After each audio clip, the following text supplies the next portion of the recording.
मृत्यु हमारे जीवन का अटल सत्य है। यानी जिसने इस पृथ्वी लोक पर जन्म लिया है उसे एक ना एक दिन अवश्य ही इस लोक को छोड़ना पड़ेगा। भगवत गीता में श्री कृष्ण ने भी कहा है कि आत्मा एक निश्चित समय के बाद एक शरीर को त्याग कर दूसरा शरीर धारण करती है।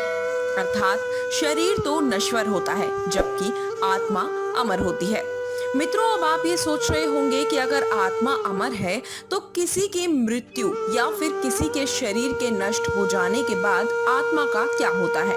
तो मैं आपको बता दूं कि मरने के बाद आत्मा के साथ क्या होता है। इस बात का वर्णन हिंदुओं के पुराणों में से एक गरुड़ पुराण में मिलता है, जिसमें ये भी बताया गया है कि मृत्यु के कितने दिनों बाद आत्मा यमलोक पहुंचती है और रास्ते में उसे किस तरह की यातनाओं का सामना करना पड़ता है। इस पूरी यात्रा में 47 दिन लगते हैं। तो क्या होता है इन 47 दिनों में जीवात्मा के साथ। गरुड़ पुराण में वर्णित कथा के अनुसार एक दिन भगवान विष्णु के वाहन गरुड़ ने उनसे पूछा कि हे नारायण, मैं ये जानना चाहता हूँ कि मृत्यु के बाद आत्मा का क्या होता है और वह जीवात्मा कितने दिनों के बाद यमलोक पहुँचती है।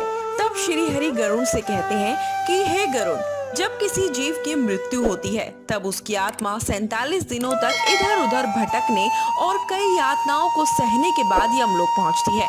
आगे वो कहते हैं कि जब भी किसी जीव की मृत्यु नजदीक होती है तो सबसे पहले उसकी आवाज जाती है और जब अंतिम समय आता है तो मरने वाले व्यक्ति को कुछ समय के लिए दिव्य दृष्टि मिलती है। इस दिव्य दृष्टि के मिलने के बाद मनुष्य सारे संसार को एक रूप में देखने लगता है। उनकी सारी इंद्रियां शिथिल हो जाती हैं, जिसके बाद मृत्यु के समय यमलोक से 2 यमदूत आते हैं। यमदूतों को देखते ही आत्मा डर से हा हा करने लगती है और शरीर से बाहर निकलती है।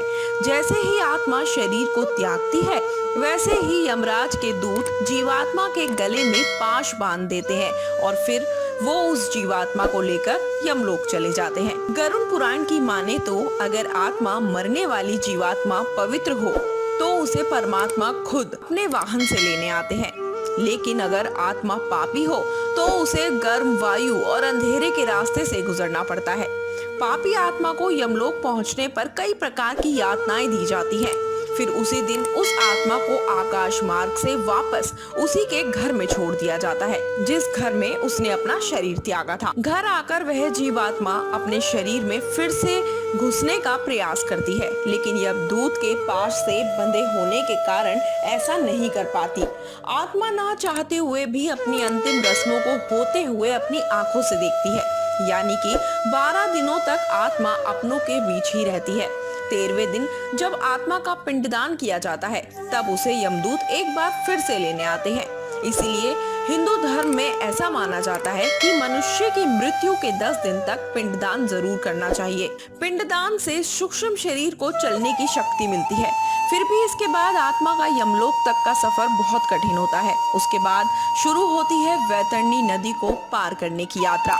अगर मनुष्य ने जीते जी गोदान किया होगा तो उसी गाय की पूंछ पकड़कर वह वैतरणी नदी पार करता है।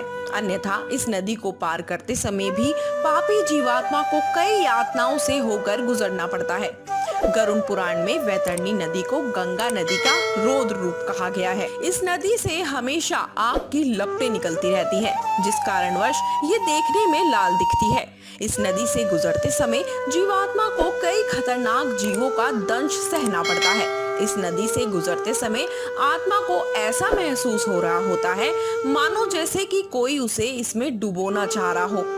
वैतरणी नदी पार करते समय उसे पीव से भी होकर गुजरना पड़ता है। इस तरह पापी जीवात्मा को इस नदी को पार करने में 47 दिनों का समय लगता है। उसके बाद जीवात्मा यमदूतों के साथ यमलोक पहुंच जाती है, जहां उसे उसके कर्मों के अनुसार सजा भुगतने के लिए नर्क में भेज दिया जाता है।